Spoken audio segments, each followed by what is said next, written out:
Hello दोस्तों, स्वागत है आप सभी का हमारे यूट्यूब चैनल लेट्स स्ट्राइव पर। So guys, my name is Shobha Niwati और आज से हमने एक नया यूट्यूब चैनल शुरू किया है जिसका नाम है लेट्स स्ट्राइव, जिस पर हम सीटेट एंड यूपी टेट की फुल प्रिपरेशन कराएंगे। अभी फिलहाल हम सीटेट की क्लास लेकर आए हैं सबसे पहली मनोविज्ञान की, जिसमें हम जानेंगे मनोविज्ञान क्या है या मनोविज्ञान किन शब्दों से मिलकर बना होता है। इन सब के बारे में आज हम इसमें पूरी डिटेल में जानेंगे। मनोविज्ञान को हम पढ़ते क्यों हैं, मनोविज्ञान हमारे लिए क्यों जरूरी है, मनोविज्ञान में शिक्षा के क्षेत्र में या मनुष्य को समझने में किस प्रकार से हमारी हेल्प करता है। तो आइए शुरू करते हैं। सबसे पहले जान लेते हैं हम साइकोलॉजी शब्द के बारे में। साइकोलॉजी शब्द क्या है? साइकोलॉजी एक ग्रीक भाषा का शब्द है जो दो शब्दों से मिलकर बना होता है, साइको प्लस लॉजिस से। तो साइकोलॉजी दो शब्द एक ग्रीक भाषा का शब्द है जो दो शब्दों से मिलकर बना होता है, साइको प्लस लॉजिस से, जिसमें साइको का अर्थ होता है आत्मा का अध्ययन करना, यानी आत्मा, और लॉजिस का अर्थ होता है अध्ययन करना। तो इस प्रकार हम कह सकते हैं कि आत्मा का अध्ययन करना साइकोलॉजी कहलाता है। आत्मा का अध्ययन करना सबसे पहली डेफिनेशन थी मनोविज्ञान की, जो दी थी अरस्तु और प्लेटो ने 16वीं शताब्दी में। किसने दी थी? अरस्तु और प्लेटो ने 16वीं शताब्दी में दी थी। ये सबसे पहले डेफिनेशन थी मनोविज्ञान की, जिसमें कहा गया था कि मनोविज्ञान आत्मा का मनोविज्ञान है। अब हम जान लेते हैं, हमने जाना कि साइकोलॉजी दो शब्दों से मिलकर बना होता है, साइको प्लस लॉजिस से, जिसमें साइको का क्या अर्थ होता है? आत्मा, और लॉजिस का अर्थ होता है अध्ययन, यानी आत्मा का अध्ययन करना साइकोलॉजी कहलाता है। अब हम बात कर लेते हैं साइकोलॉजी हमारे लिए क्यों जरूरी है, साइकोलॉजी हम पढ़ते क्यों हैं, साइकोलॉजी हमारी लाइफ में क्या महत्व रखता है। तो हम अब जान लेते हैं मनोविज्ञान का महत्व।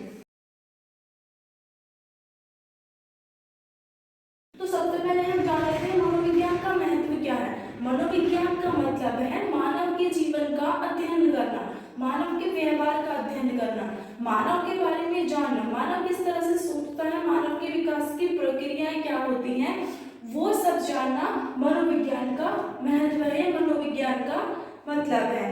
तो सबसे पहले हम जान लेते हैं प्राणी और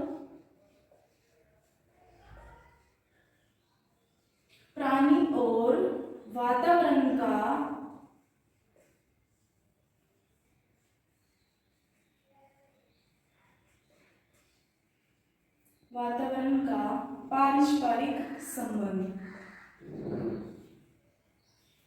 प्राणी और वातावरण का बहुत गहरा संबंध होता है, क्योंकि एक बच्चा कैसा बनेगा ये वातावरण पर डिपेंड करता है। जैसे कि वॉटसन ने कहा था, जीबी वॉटसन ने कहा था कि आप मुझे एक बालक दे दीजिए, मैं उसको जैसा बनाना चाहूँ मैं उसको बना सकता हूँ, क्योंकि बच्चों को जिस तरह का भी वातावरण मिलेगा बच्चा उसी वातावरण से सीखता है, उसी तरह का उसका बिहेव हो जाता है। तो मनुष्य का बिहेवियर, किसी भी बच्चे का बिहेव किस पर डिपेंड करता है? एक वातावरण पर। अगर बच्चे को सही माहौल नहीं दिया जा रहा है तो बच्चा उसी माहौल पर ढलता चला जाता है और वही सीखता है जो उस माहौल में होता रहता है। अब हम दूसरी बात कर लेते हैं विकास की प्रक्रिया में। विकास की प्रक्रिया में तो साइकोलॉजिस्ट ने क्या किया है, विकास की प्रक्रिया को समझने के लिए विकास को 4 स्टेजेस में बांट दिया है, 4 या 5 स्टेजेस हम बोल सकते हैं। तो विकास की सबसे पहली प्रक्रिया कौन सी होती है? शैशवावस्था। दूसरी होती है बाल्यावस्था, और तीसरी होती है किशोरावस्था, और चौथी होती है प्रौढ़ावस्था। शैशवावस्था में एक शिशु की बात की गई है कि एक शिशु का जन्म होता है, उसके बाद वो चीजों को वातावरण से वो कैसे सीखता है इसकी बात की गई है। बाल्यावस्था में यानी कि 6 से 7 वर्ष के बच्चे, 6 से 12 वर्ष के बच्चे की बात की, किशोरावस्था में 12 से 18 की बात की गई है, और प्रौढ़ावस्था में 18 से ऊपर के एजेस की बात की गई है। तो विकास की प्रक्रिया को समझने में तो साइकोलॉजी का क्या कैसे होता है उसको समझने में विकास की प्रक्रिया को 4 अवस्थाओं में बांटा है। शैशवावस्था, बाल्यावस्था, किशोरावस्था और प्रौढ़ावस्था, इन सब में उनको बांटा है। तीसरी बात करते हैं हम शिक्षा के क्षेत्र में। शिक्षा के क्षेत्र में, शिक्षा के क्षेत्र में मनोविज्ञान ने सबसे महत्वपूर्ण योगदान दिया है, क्योंकि शिक्षा को उन्होंने बाल केंद्रित बनाया था। तो प्राचीन समय में क्या होता था, शिक्षा विषय केंद्रित होती थी, अध्यापक केंद्रित होते थे, लेकिन बाल केंद्रित शिक्षा नहीं होती है। तो हम इसमें कह सकते हैं मनोविज्ञान ने शिक्षा को बाल केंद्रित बनाया है। शिक्षा को बाल केंद्रित बनाया है। बाल केंद्रित का मतलब होता है कि जो पहले शिक्षा होती थी जिसमें अध्यापक एक्टिव रहता था, उसमें जिसमें ज्यादा विषय के बारे में बताया जाता था, लेकिन अब बाल केंद्रित शिक्षा में क्या है, इसमें बच्चा एक्टिव रहता है, बच्चे को क्रिया करके सीखता है, बच्चा करके सीखना जिसे हम बोलते हैं, बच्चा उसमें करके सीखता है। खुद बच्चा एक्टिविटी करेगा, उसको ऑब्जर्व करेगा, तो बच्चे को कुछ ज्यादा समझ में आएगा जब बच्चा खुद करके सीखता है। तो शिक्षा को क्या बनाया है, बाल केंद्रित बनाया है। और हमारे शिक्षा के पाठ्यक्रम में, पाठ्यक्रम मतलब जो भी सिलेबस होगा उसमें बहुत अच्छा चेंजेस किया है। सिलेबस में क्या होता था कि जो भी सिलेबस होता था वो बच्चों को पढ़ना ही होता था, लेकिन अब क्या है कि पाठ्यक्रम को बच्चे की रुचि के अनुसार बांट दिया गया है। जैसे कि एग्जाम्पल हम ले सकते हैं कि 8th क्लास के बाद जब हम 9th क्लास में आते हैं तो वहाँ पे बच्चों को सब्जेक्ट चूज करने की अपनी अपनी चॉइस होती है, कौन सा सब्जेक्ट उसको चाहिए, कौन से में उसकी रुचि है, कौन से में उसकी रुचि नहीं है, तो वो अपनी रुचि के अकॉर्डिंग अपने सब्जेक्ट को चूज करता है और उसको पढ़ता है। पहले क्या होता था कि बच्चे को वो सिलेबस पढ़ना ही होता था। तो हम कह सकते हैं कि पहले बालक शिक्षा के लिए था, लेकिन अब शिक्षा बालकों के लिए है। तो मनोविज्ञान ने शिक्षा के क्षेत्र में सबसे महत्वपूर्ण योगदान निभाया है। और चौथे पॉइंट की बात करते हैं हम व्यक्तिगत विभिन्नता की।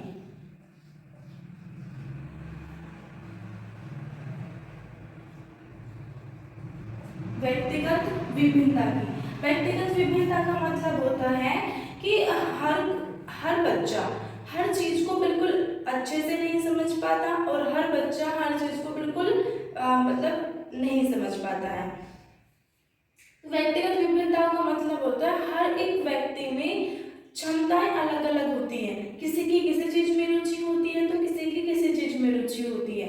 तो व्यक्तिगत विभिन्नता को समझाने के लिए साइकोलॉजी ने मंदबुद्धि बालक, पिछड़े बालक, मंदबुद्धि, पिछड़े बालक और प्रतिभाशाली बालक, इन सबको अलग अलग बांटकर अध्ययन किया है। प्रतिभाशाली बालक, तो हम कह सकते हैं कि साइकोलॉजी ने बच्चे की काबिलियत को जानते हुए ही मंदबुद्धि, पिछड़े बालक, प्रतिभाशाली इन सब में बांटकर पाठ्यक्रम को बहुत इजी बनाया है। अब हम बात करते हैं शिक्षण विधियां की।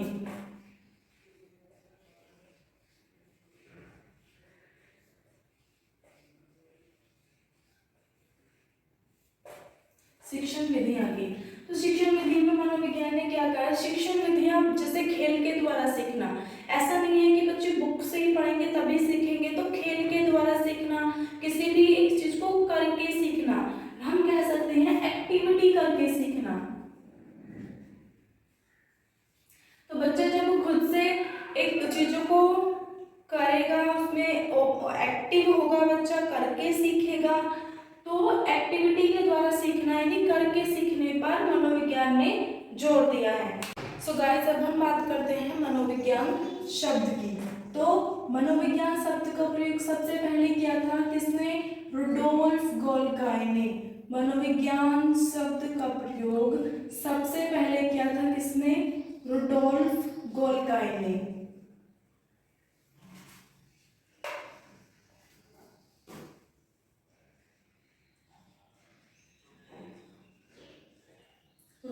रुडोल्फ गोल्डकाई ने।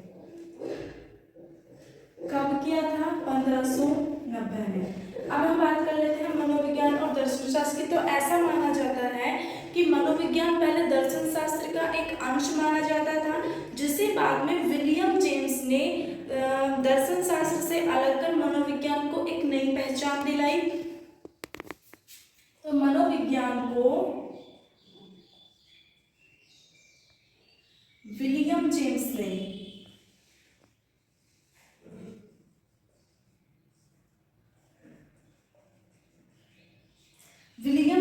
दर्शन शास्त्र से अलग किया और उसे एक विषय के रूप में पहचान दिलाई। अब हम बात कर लेते हैं प्रायोगिक मनोविज्ञान की। प्रायोगिक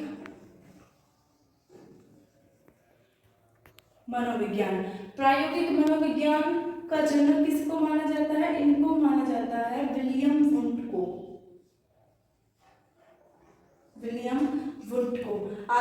प्रायोगिक मनोविज्ञान का जनक विलियम वुंट को क्यों माना जाता है? क्योंकि इन्होंने मनोविज्ञान की पहली प्रयोगशाला लिप्जिंग विश्वविद्यालय में खोली थी।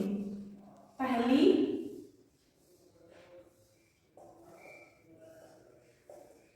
प्रयोगशाला लिप्जिंग विश्वविद्यालय, जो कहाँ पर है? कोलकाता में है। लिप्जिंग विश्वविद्यालय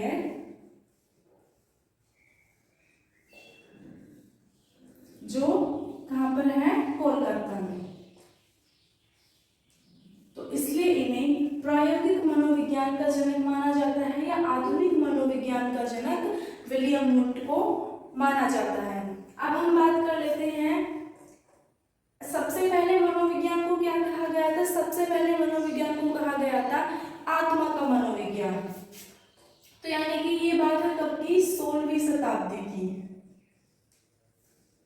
16वीं शताब्दी में मनोविज्ञान को क्या कहा गया था? आत्मा का मनोविज्ञान। आत्मा का विज्ञान क्यों कहा गया था?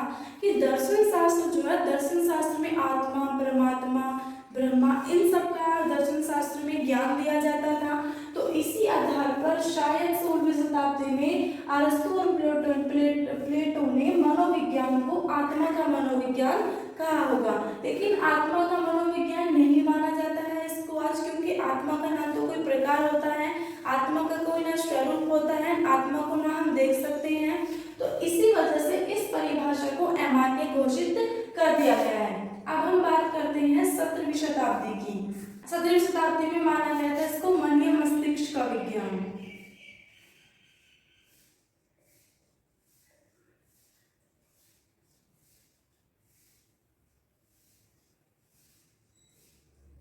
मन्य मस्तिष्क का विज्ञान मानने वाले थे पोम्पोनोजी, जो एक इटली के मनोवैज्ञानिक थे। पोम्पोनोजी जो इटली के मनोवैज्ञानिक थे। तो मन और मस्तिष्क की भी सही डेफिनेशन ना मिल पाने के कारण इसको भी अमान्य घोषित कर दिया गया था। अब आते हैं 19वीं शताब्दी में। 17वीं शताब्दी और 18वीं शताब्दी में इस पर बहस चलती रही, लेकिन मन्य मस्तिष्क का विज्ञान इसको नहीं माना गया। अब बात करते हैं 19वीं शताब्दी की।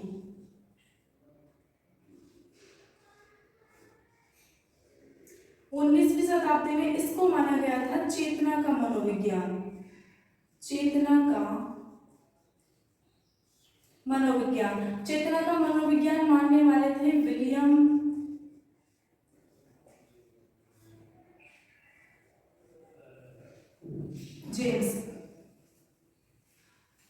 जेम्स ने इसको माना था, लेकिन चेतना की भी सही परिभाषा नहीं मिली, जिसकी वजह से चेतना का विज्ञान भी इसे नहीं माना गया।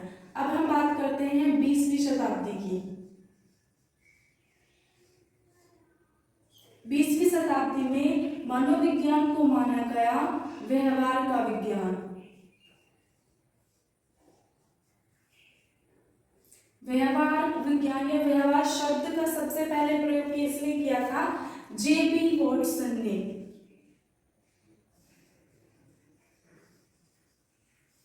जेबी वॉटसन ने व्यवहार शब्द का सबसे पहले प्रयोग किया था, जेबी वॉटसन ने।